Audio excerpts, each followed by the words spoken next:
The ancient city of Dwarka was built by a god and attacked by a Vimana, a UFO. The ancient city is said to have been built by a god in ancient India and mentioned in one of the most sacred and ancient texts on earth, the Mahabharata. Janice Friedman reports, until recently, the very existence of the ancient city of Dwarka was a matter of legends and myths. However, as we've learned from history, myths and legends are divided by a thin line from reality, and this legendary ancient city is said to have been founded by Sri Krishna and is considered an extremely important historical landmark in the Mahabharata.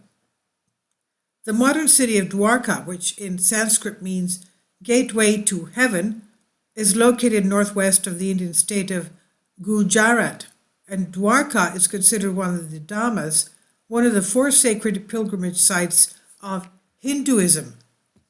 And furthermore, the city is considered one of the 7 ancient religious sites in the country. The modern city of Dwarka draws its reputation from the ancient lost city of Dwarka, and it's said that the ancient city of Dwarka was the first major capital of Gujarat.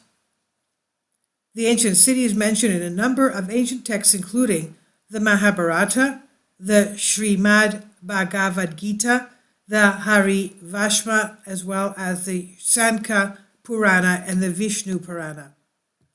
Ancient Sanskrit literature explains how Lord Krishna, the 8th avatar of Vishnu, created the legendary city. Before the legendary city was created, Krishna lived in the city of Mathura. The kingdom, suggests Hindu mythology, was constantly attacked 17 times in total by Jarasandha, a tyrant king and ruler of Magadha. And in 17 battles, Krishna prevailed, but Jarasandha did not give up and decided to attack Mathura for the 18th time. Krishna decided not to risk his people and plans to build another city on an island located on the western coast of India. Kindly support my Patreon account. The daily posts are 5 videos daily, and they are totally different from what I have on my YouTube channel. Thank you so much for your support and that you find all my content so interesting. You'll find the Patreon account details in the description box.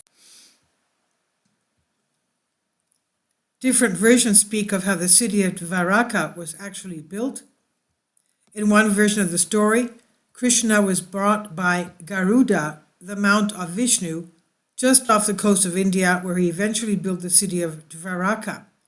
Another version of the story suggests that Brishan invoked the celestial builder Vishwakarma, who is worshipped as the deity of construction. However, as Krishna summoned Vishwakarma, he was faced with another problem. The problem was land.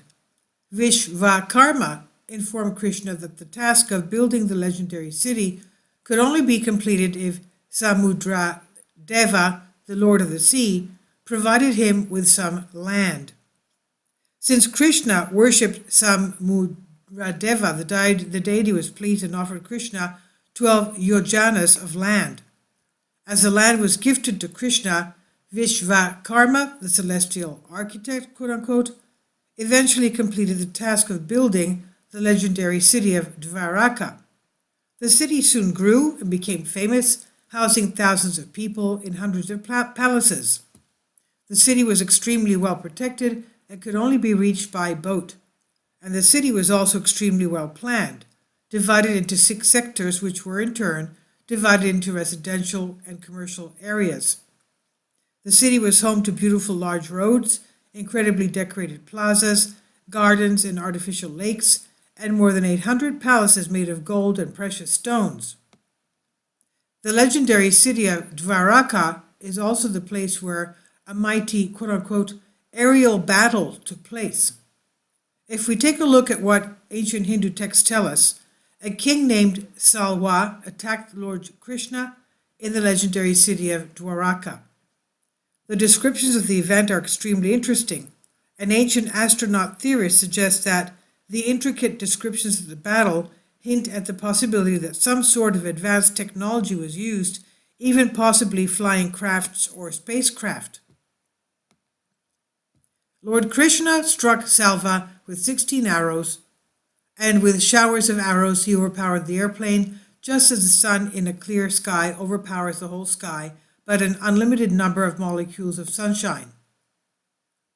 According to ancient Sanskrit text, in possession of his aerial vehicle, Salva attacked the city of Dwarka, raining down mighty weapons that resemble lightning. Or maybe we could call it lasers. Now, according to the narration of the epic, he possessed an aircraft known as Vimana and used it for air travel and for aerial warfare as well. Large parts of the city were destroyed in the attack until the god Krishna responded by firing weapons at his spacecraft. The weapons in the ancient texts are described as arrows, but not ordinary arrows. It's said that once fired, these arrows roared like thunder and resembled bolts of lightning or rays of the sun. It's said that once fired, the arrows roared like thunder, resembling the rays of the sun, and furthermore, legend says that Krishna eventually departed Earth and the ocean consumed his city of Dwarka. When mythology becomes reality. Until a few decades, the city of Dwarka was thought to exist only in mythology. However, now that experts have actually discovered evidence of such a city existing near modern-day Dwarka, history changes, and with it, the understanding and interpretation of ancient texts such as Mahabharata. Underwater archaeologists have recovered a number of ancient artifacts in the Gulf of Cambay, including construction material, pottery, sections of walls, beads, sculpture, and human bones and teeth, all which have been found to be all at least 9,500 years old. That's pretty old. Now, the vast city, it says, which is 5 miles long and 2 miles wide, is believed to predate the oldest known remains of the subcontinent by more than 5,000 years. The site was discovered by chance last year by oceanographers from India's National Institute of Ocean Technology, who were conducting a survey of pollution. Debris recovered from the site, including construction material, pottery, sections of wall, beads, sculpture, and human bones and teeth, has been carbon dated and found to be nearly 9,500 years old. Experts believe that the area where the ancient city existed once submerged by melting ice caps and the end of the last ice age some 10,000 years ago. And this is on Humans Are Free by Janice Friedman. Please leave your comments and thank you for your support.